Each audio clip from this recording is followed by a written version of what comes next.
Hello and welcome to a new episode of Score Sheet. Football and football and football inside and outside Egypt on the local level, on the international level, and we are going to tackle what happened in the past few days. And maybe as we are speaking, there is another thrilling match in La Liga. Well, all this and more in a special episode totally dedicated to football, so stay tuned.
Welcome back. Let's start immediately as we do have a lot of issues to speak about. And let me first welcome my dear guest live here in the studio, Mr. Mohammed Adel, my sports analyst of this episode of Score Sheet. Thank you very much for being with us. Thank you, Nermeen.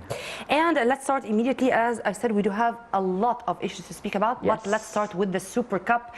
And the Super Cup, whenever, if it were between any other teams rather than Al Ahly or Zamalek, it's not going to be that thrilling. Of course. But ending 3-2, meaning it was that close. And the three first were of Al Ahly. So at a certain time, it was 3-0 for Al Ahly. Yes. And with two penalties, it ended with a 3-2. So it was a thriller, as I said. Yes. Let's analyze the story from the beginning. I don't know what happened in the dressing room in the interval. Michu did something and Weiler did something else. Yes. And the results were totally opposite. Tell me first your impression about the first half in which Al Ahly was dominating. Well, we want to first of all remind the people that it was the Super Cup of season 2017-2018. Yeah. So we are waiting for the Super Cup of the last season of 2018-2019. Oh, the longest season ever we had. Yes, we played, I believe, 360 days. Yeah. Well, about the Super Cup game, Al Ahly for Zamalek was a mystery because we didn't watch Al Ahly under René Weiler's coaching. Al Ahly played once versus Kano Sport of Equatorial Guinea. They won 2-0, but we didn't see the game. So Al Ahly was a mystery for Zamalek coach, Zamalek fans, even Al Ahly fans. They didn't watch Al Ahly. So Zamalek faced a surprising team. Although we know all the players of Al Ahly, but the way of playing was surprising. Before... or, if you permit me to add to what you're saying, El Zamalek went with that confidence of Egypt Cup, and after the 3-0 victory over Pyramids, and although they got defeated by Génération Foot of Senegal in the African Champions League, but I don't know why they forgot all about this and they were focusing on what's going on. And with the shining of Shikabala, of Mustafa Mohamed, despite the fact that he did not start, and they took into I don't know, as if they didn't take into consideration that they are going to face Al Ahly. Their arch rivals, their traditional rivals. How do you see this regarding Michu, the Serbian coach, who showed that he can spread harmony among Al Zamalek players? Well, the players and the coach knew very well that it's a derby versus Al Ahly. because Micho, he was working in Africa for more than 20 years. Yeah. So he know the value of Al Ahly. Yeah. So And Al Zamalek. I'm talking about Micho as a head coach of Zamalek. He knows the value of Al Ahly before coming to Egypt. I mean, he knew the sensitivity of the derbies between the two. Whether we agree or no, whenever it's Al Ahly and Al Zamalek, it's a match of another taste. Well, he played by the surprises before the game. Okay. When I put Ashraf Ben Sharki as a false striker or number 9 or whatever, the false 9, as they said, it will it will be a surprise for Al Ahly. But really, it was a disaster decision by Micho. Not to include Mustafa Mohamed in the main squad. Yes, yeah. of course. Also, not beginning with Abdallah Gum'a as a left back instead of Mohamed Abdel Shafi. Let's have a stop here with Abdallah Gum'a. Abdallah Gum'a for me is a riddle, especially with foreign coaches. Aguirre was not, for example, convinced with Abdallah Gum'a. For all of us as fans and as analysts and as whatever, we cannot include all the foreigners because Christian Gross, the ex-coach of Zamalek, I believe he is the one who made Abdallah Gum'a to be the best left back in Egypt. To be included, what's wrong with Abdallah Gum'a? I mean, what's wrong with Abdallah Gum'a not to be included in such a key match like the one of 2 days ago? Well, really, I don't know. Abdallah Gum'a. With all my respect to Abdel Shafi, of course. Of course, Mohamed Abdel Shafi is one of the veterans. Yes, veterans and the best left backs in Egypt throughout the last 10 years. But we are talking about the present. Abdallah Gum'a is the best left back in Egypt. And he began the game versus Misr al-Maqasa in the Egypt Cup. He scored a marvelous goal. He was the main reason of qualifying to the semi-final for Zamalek. But really, I don't know what's. Abdallah Gum'a enjoys mental fitness in a superb way. Let's put this aside, and of course these are the choices of the coach. I believe the choice of Mohamed Abdel Shafi is tactical one, 100%. This is what I wanted to speak about. Was that a tactical choice by Micho? Of course. Okay. Of course. Then, was it, or I can say that Micho is shouldering the responsibility of the first 3 goals of Al Ahly in front of Al Zamalek because of his tactics? A yes or no question. 50-50. 50-50, of course, 50-50. Because the injury of Mohamed Abdel Ghani was surprising. This is another issue. Because he was depending on Mohamed Abdel Ghani on the build-up of the attacks of Zamalek. That's not the mission of Mahmoud Hamdi El-Winch or Mahmoud Ala. Mohamed Abdel Ghani is he begins the build-up of the attack by Mohamed Abdel Ghani, the Micho, talking about. This is going to take me to the 2 coaches, by the way, because for me this is phenomenal to have 2 obligatory changes, one for Al Ahly and one for Zamalek due to injuries, or due to two for Al Ahly, yes, due to heavy loads, if I may say so. And maybe because of this, now even as we speak, Weiler is having a session or a meeting with the fitness coach of Al Ahly to have lighter loads on Al Ahly players before their encounter. I think it's going to be against Sumuha tomorrow, yes, in the Premier League, the yes, first week of our Premier League. Then we are going to speak, of course, about the Premier League launch. But again, still, don't we know the importance of the fitness coach or the loads? I mean, is it normal to find 4 players after this game who are going to be far from the pitch for nearly a month, like Mitwalli, for example? I believe Mahmoud Mitwalli, yes. Mahmoud Mitwalli, yes. He's going to be far, according to something wrong which happened with his back muscle. I mean, we are talking about professionals. Well, I believe for Mahmoud Mitwalli, the difference of the fitness coaching between Al Ismaili and Al Ahly is the difference between the sky and the earth. Okay. About Mohamed Abdel Ghani and Yasser Ibrahim, really I don't know what's the what the problem, but it's I believe it's heavy loads. It's heavy loads in the Not to know how to manage heavy loads, especially before crucial games, is a catastrophe. This is all what I can say. In addition to this, the fitness, the Ahly players' fitness, is not that great, and we saw that, and we confirmed that in the Super Cup game, beginning of the 65 minute. But surprisingly, I did not notice that with the 34 plus Ahmed Fathi. Well, because I believe Ramadan Sobhi did great and Hussein al-Shahat did great in the defensive position. They were going forward and backward very much. That's the reason of Ahmed Fathi. He's not. He didn't exert that effort because of the.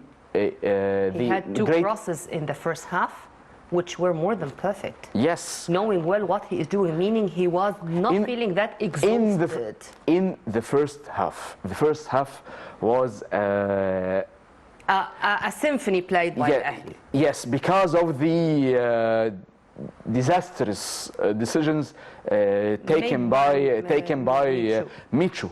And implemented by the players of Al Zamalek. But we're talking about the fitness. We saw very well that the Al Ahly players want more coaching by the fitness coach. Okay, let's go to the tactics of Al Ahly or by Weiler. Junior Ajayi and Al Shahat, they made the difference. 2 goals by Ajayi, and the in between it was by Al Shahat. Okay. And you know what was really amazing of Al Shahat in this goal in specific, it was his way to decide in a split of a second that he is going to be there, especially in this position, and to wait. Maybe Abdel Shafi is going to commit this mistake, which happened, and with this mistake, Al Shahat had the super goal. First, is Awad responsible for some of the goals, or it was all the defense line? Number 2, if this is going to be a new start for Al Shahat to be considered as the clear striker of Al Ahly? The answer is no for the 2 questions. Okay. Well, apart of Shahat, I want to talk about 3 players. Junior Ajayi, number 1, Hamdi Fathi, number 2, and Mohamed Nagdi Afsha, number 3. I believe, from my humble opinion, humble point of view, that Mohamed Nagdi Afsha is the man of the match. Okay. Man of the match, because he was the link between the midfield and the forward line. He played very well in the empty space between Fergani Sassi, Tariq Hamid, and the defense line in Al Zamalek. He did great. He was everywhere. He was face to face for Fergani Sassi, who was very poor in his offensive way of thinking in this game because of Mohamed Nagdi Afsha. I believe Nagdi Afsha did great game, and Weiler, who studied Zamalek very well, very well. He locked the offensive keys. Very well, with or without Mustafa Mohamed, with or without? With Mustafa Mohamed, of course, because he studied all the games. With Shikabala? Of course. The new version of Shikabala? And with, of course, Mahmoud Ala. Well, Weiler studied Zamalek. And Imam Ashur, of course. Studied Zamalek beginning of Naqassa game till Generation Foot game. He studied Zamalek very well. He locked the offensive keys of Zamalek. Fergani Sassi, Shikabala, Ashraf Ben Sharqi, Mohamed Unajm, and Yusuf Obama. Onajim is a little bit problematic. Onajim assisted 2 of the 3 goals Yeah. versus Pyramids.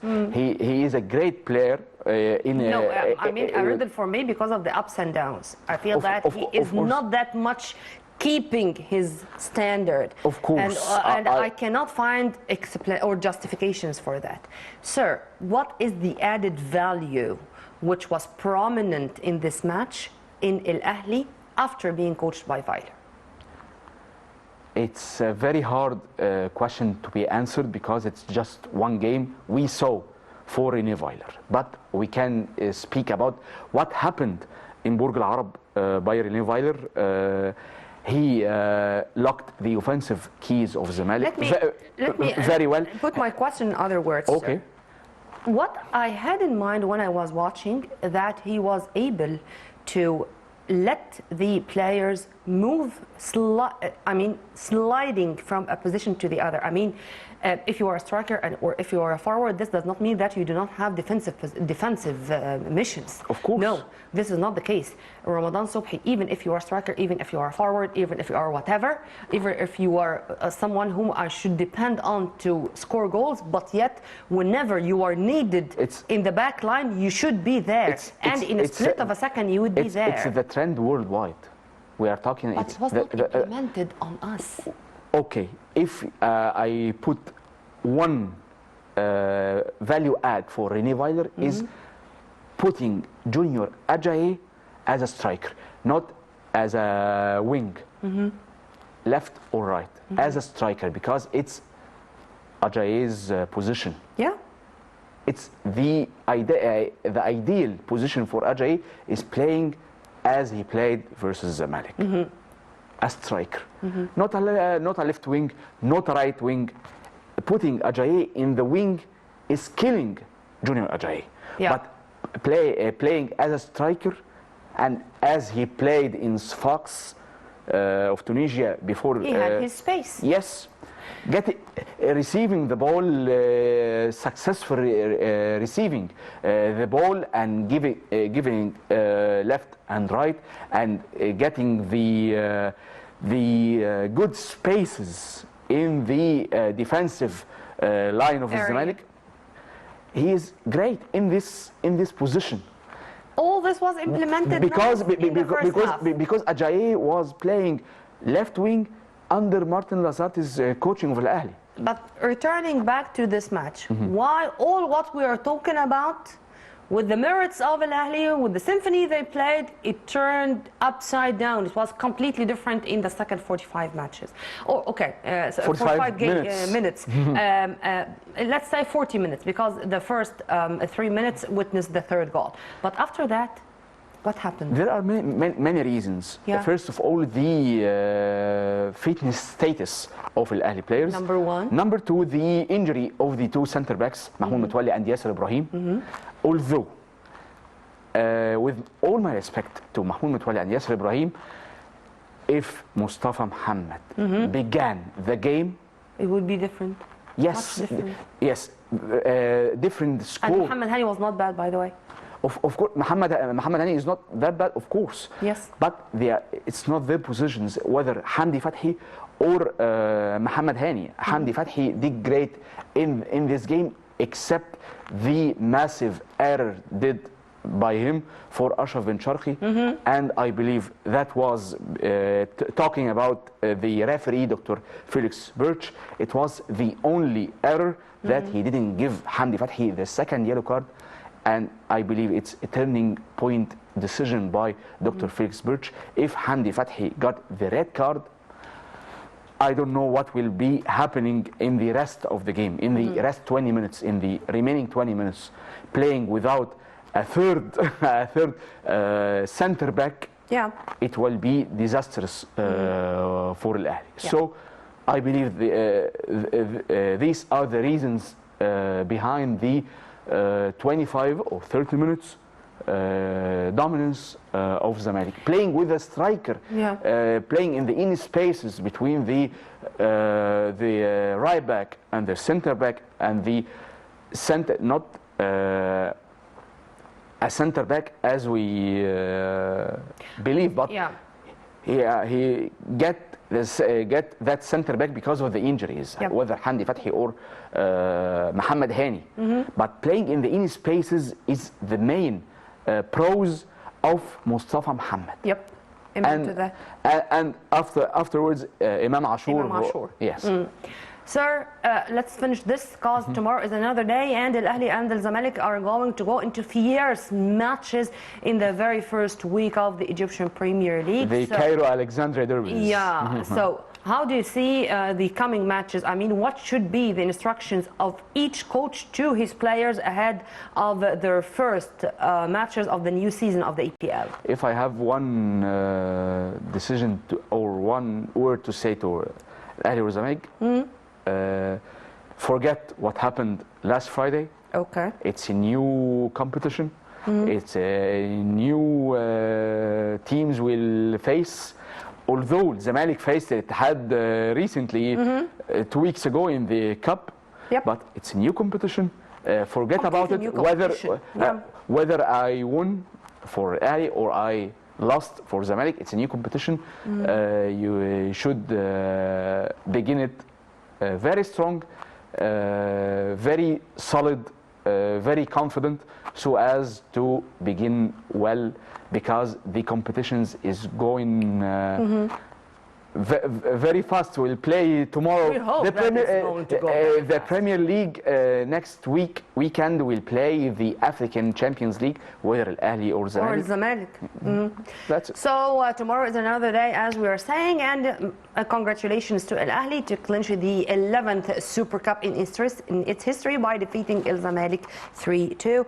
And regarding the Egyptian Premier League, it started already yesterday. It was the debut of the new season. 3 matches were played yesterday, 4 were played today, and tomorrow it's going to be another 2, meaning that 9 matches were played in 3 days. Well, Al Ahly is going to lose Mahmoud Mitwalli for at least a month after this tear in his back muscle. Al Ismaili defeated El Gouna 1-0. Yes. Pyramids defeated MP by the way, 4-0. Abdelghani also is out of the calculations of Michu in the Generation Yes. match of the 10 African days at Champions least. League, because he's going to go at least for 10 days out of the pitch. And Pyramids, with the absence of Ahmed Ali, they smashed MP, And the John Oil Tuyo Giants, as well. and Julian Toy 4-0. And for me, it was a little bit surprising because, you know, it's normal to defeat MP or to end with a defeat, but 4-0, it's a heavy one. Expected or accepted? Expected and accepted. It's expected because of the difference between the Pyramids players squad and MP squad. With Or the all my Safar respect. Ali Meher?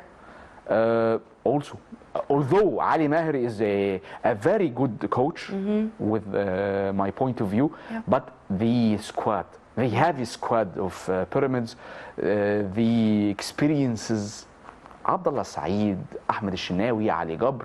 Where were they in front of the Zamalek? This is also another riddle for me.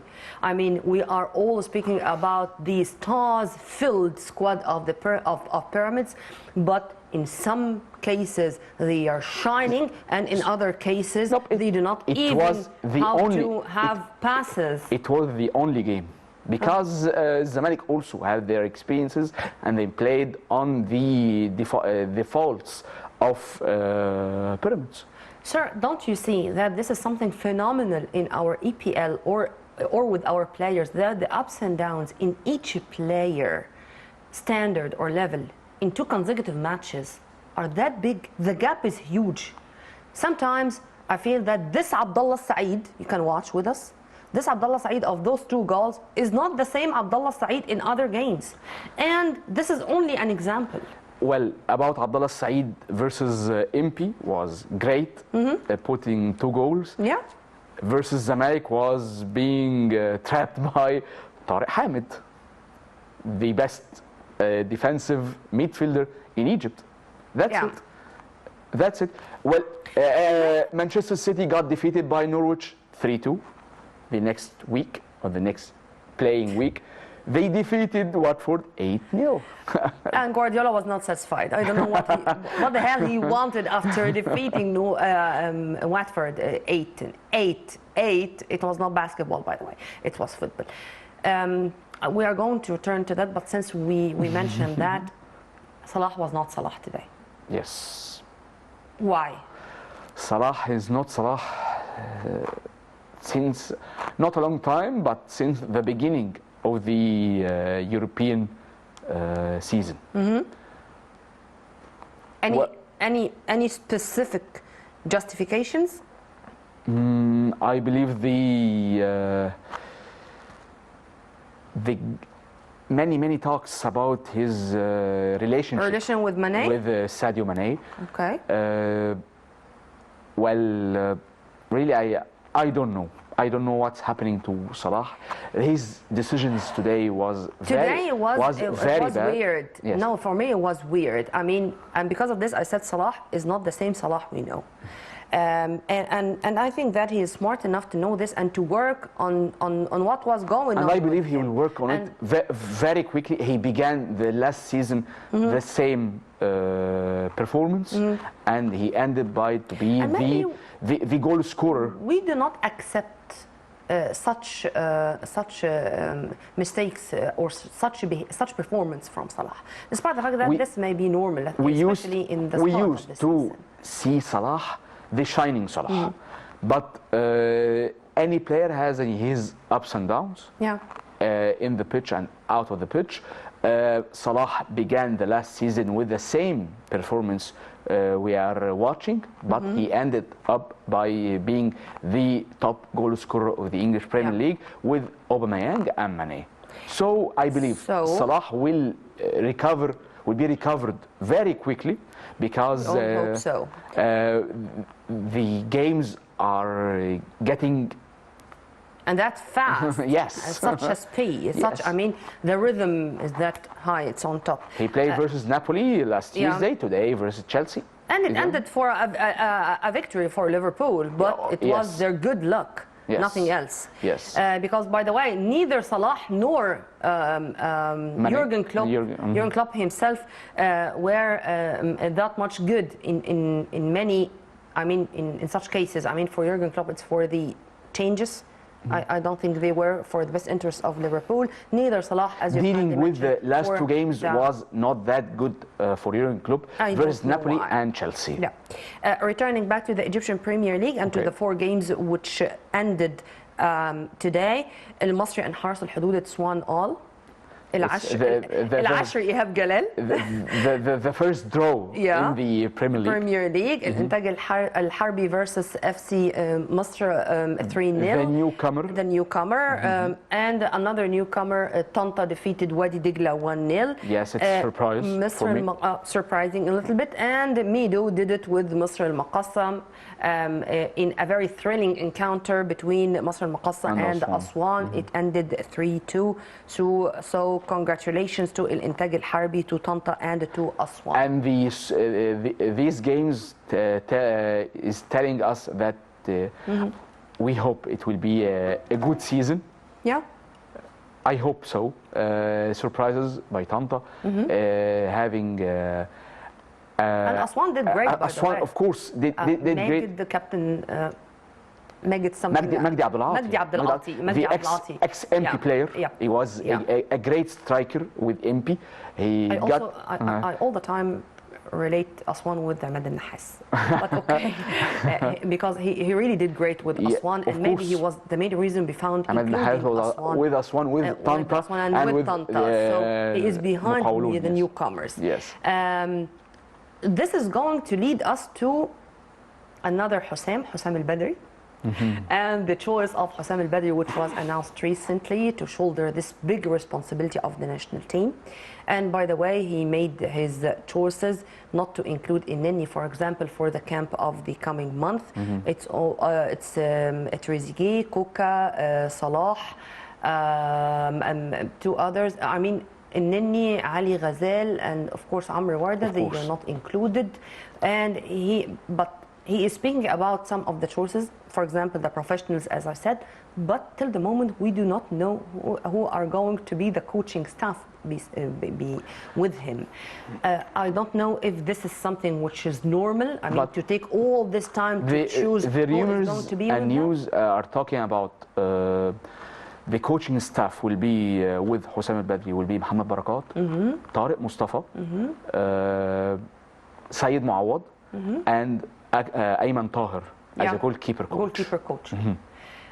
The rumors, as you've said, it was saying that many contacts were made with Assam al-Hadri, for example, for the goalkeeping coaching mission, and maybe this issue in specific was one of the reasons why the deal with Ihab Galal did not go on. So I don't know why till the moment it was not decided, because we should know, or we have the right to know who is going to shoulder the responsibility of our national team. Of course. Do you have first any, I'm not going to say comments, but explanation or a point of view regarding the choice of al-Badri? Well, it's a comeback for Houssam al-Badri to be a coach after being a president of a club. It's Pyramids. There is a big, great debate in the Egyptian street Yes. of Houssam al-Badri. And with the sports analysts, because the tenure Yes. of Houssam al-Badri, when he was responsible for the national Olympic team, it was not that good. It was I mean, a disaster. It was disastrous. How I Because can- he had a great team with great players with him in the Olympic game team, but he did nothing. Yeah. It was disaster. Not going to play. He was, of course, I believe it was for Rio to 2016, I believe. At a certain time, Shawqi Gharib was the head coach of the first national team, and al-Badri was the one responsible for the Olympic team. Now it's vice versa. It's vice versa, yes. Now it's vice versa. Now Houssam al-Badri is responsible for And the Shawqi big team, Gharib and didn't, Shawqi Gharib- didn't qualify to the AFCON, Yeah. and Houssam al-Badri didn't qualify to Rio Olympic Games. But let's speak about our players. How do you see this in the coming period? I mean, let's confess that most of our locally based players are coming from Al-Ahli and Al-Zamalek. I mean, those included into our And national Pyramids. team. And Pyramids, who were already in Al-Ahli and Al-Zamalek. Yes. Under Houssam al-Badri, how do you see the way Houssam al-Badri is going to deal with them? Because the character of the coach, especially of the national team coach, should have many characteristics, a special criteria. Would you please elaborate on this? Well, Houssam al-Badri has a big, great experience as a football manager in Al-Ahli. And because of this, I'm asking. Yes, and his character is very rigid and strong, and he had the respect of many of the generations in Al-Ahli because of this character. I believe choosing or the choice of Houssam al-Badri because of mainly character? yes, of his character, and I believe all the players, whether the local, of course, and the professional who are playing in the European leagues, will respect the character of Houssam al-Badri. And I believe he knows how to deal with the professional players who are coming from the Class A leagues, like Salah and Mahmoud Hassan Trezeguet, the Class B, Koka, and the local players like Al-Ahli and Zamalek players, whom are young players compared to the players dealt with Houssam al-Badri before. 2 yes or no questions. Will Houssam al-Badri deal with the players of the national team exactly the same way he was dealing with the Al-Ahli players? Yes. Number 2, do you think that any coach who succeeded in managing a team like Al Ahly, this is definitely to say that he is going to succeed in managing the national team? A big no. That's exactly what I wanted to hear, but from my guest. It's not my opinion. I'm here just to show what the analyst is going to say. Here, I should put many question marks regarding the coming mission of Hussam Al Badri on the African level. How do you see Hussam Al Badri to be, not to be compared, of course, but to be in the same level of Hervé Renard, Halilovic, Di Sapper, of course, when he was responsible for the Uganda, and before with the Ismaili even. This type or this level of coaching, what should Hussam Al Badri add to his own experience to match such levels? Because this is the first time for him. Well, he's not that well experienced with the national teams, but he will deal with a great team with great, very well experienced players. The way that will help him very much to succeed as our group in the AFCON qualifications is not that hard or strong. It will help him to be qualified to the next AFCON in Cameroon. But I believe the main mission and the main target is qualifying the World Cup qualifying in Qatar. Yes. And because of and this qualification is not going to take place except after defeating or after managing the African football, and the African football became that advanced in a way.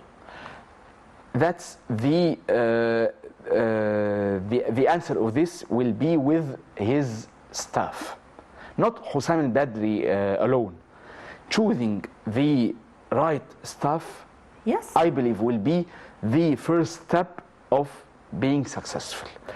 Well, about the names shown or rumored, a choice of Tariq Mustafa, and he had a good, not that great, but good experience in the African.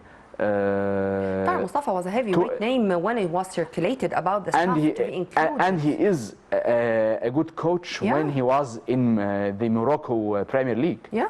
He did well. I believe Tariq Mustafa will be a great add. Yes. If he got being chosen, will be a great addition to Hussam Al Badri. Ayman Tahir with the big debate in Zamalek and his experience, his good experience with Zamalek, whether in the local football or the African football, will be an addition. You know, sir, why I was asking about the way Hussam Al Badri is going to deal with the players, because what happened, for example, between Hussam Al Badri and Ahmed Mit'ab when Al Badri was on top of Al Ahly coaching body, it cannot be repeated with the national team. Of course. I mean, here cannot be repeated with, ever with any team. No, but I mean, there are ways to forgive when it comes to a team, even if it is Al Ahly. But when it comes to the national team, we will not be able to forgive him, or to forget that he was a reason, God forbids, for any defeat, because not to include a name because of anything personal. Well, no compliments here. The Al Badri Mit'ab case, it's just a case. Okay, but Osama Nabih Ghali was also a case. Yes. I mean, these cases should not be repeated, and especially among Egyptians. I believe it will not be repeated because of the poor performance of the Egyptian team in AFCON and before in World Cup. I believe there is no way to repeat such case. I believe the people, the fans, this is what I want to talk about. The people who are these are organizing, things which we are not going to tolerate again. The OC of the organizing committee of football now, by Amr Al Ganaini and Mohamed Fadl and the three others, Ahmed Abdallah, Dr. Gamal Mohamed Ali, Yeah. will not put away or a step so as to repeat such cases. Osama Nabi, Hussam Ghali, Hussam al-Badri, Imam Mittab, there is no way and there is no forgiveness whether to the coach or to the player. This is exactly what was terrifying me when I knew that. There is no option. There is This no is option. it. I wanted just to make it clear that there is no option. And when it comes to our national team, it's a red line. And the Egyptians are such fans of football. What happened in Russia 2018 and what happened in the last AFCON edition is not going to be repeated. I mean, we will not be able to tolerate a third incident like those. True? Of course, true. Because of the performance of the Egyptian team in the AFCON were held in Egypt, it was catastrophic. Compared to Mauritania, for example. Well, and Madagascar. And Madagascar. I mean the newcomers. I mean in the newcomers. Here, I hope that people and the coaches and the sports arena are not going to speak about the history again. The tagline is, since the poor performance of the Egyptian team in the AFCON, therefore there will be no option to such filthy cases. Well, tomorrow is another day and we hope that it's going to end with big smiles on our faces, inshallah. We hope so, inshallah. Mr. Mohammed Adel, my sports analyst of this episode, thank you very much for your input, sir. It's my honor. Thank you, Nermeen. Thank you. Well, by this we come to the end of this episode of Score Sheet. You'll meet again same time on Nile TV International. Many thanks for watching. On behalf of Dr. Mohammed Rabia, Amr Fathallah, the staff of our Studio 35, and myself, Nermeen Abdurrahman. Always and forever, with my love.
PM in Cairo time for the top stories, and starting with the presidential file.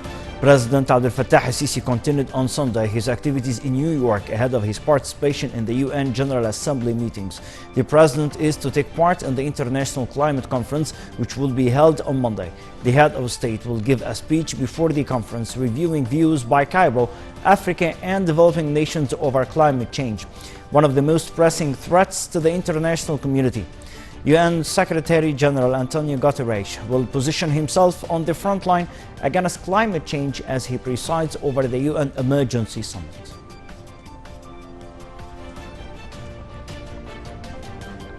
On the sidelines of the 74th session of the United Nations General Assembly, President Abdel Fattah al-Sisi on Sunday held a trilateral meeting with the Jordanian King Abdullah II and the Iraqi President Barham Saleh.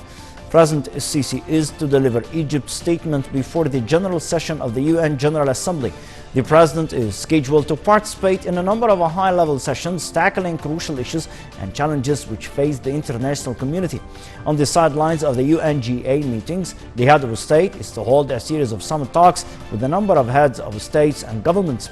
The talks will tackle Egypt's vision and its stances regarding regional and international issues, in addition to a number of African economic, social and development issues in light of Egypt's chairmanship of the African Union.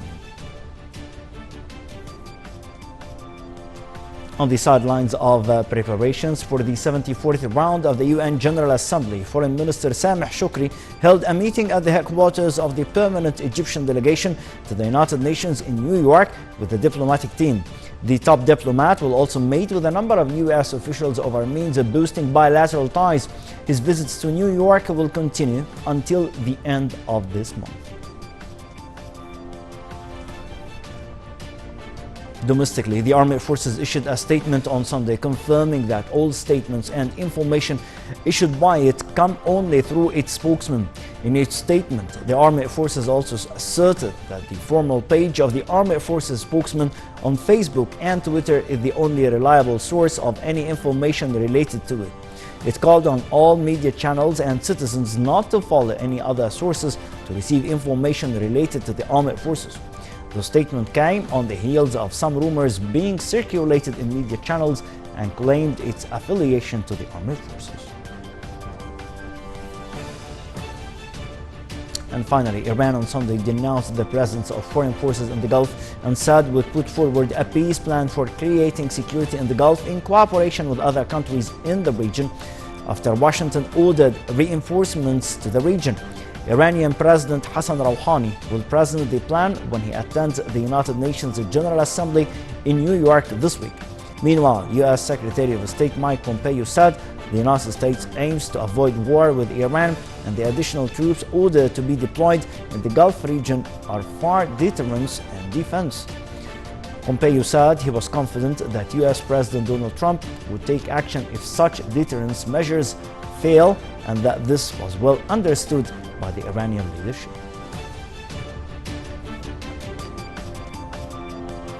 That's all for this edition of the Top Story. Stay tuned for more coming up. I am Ibrahim.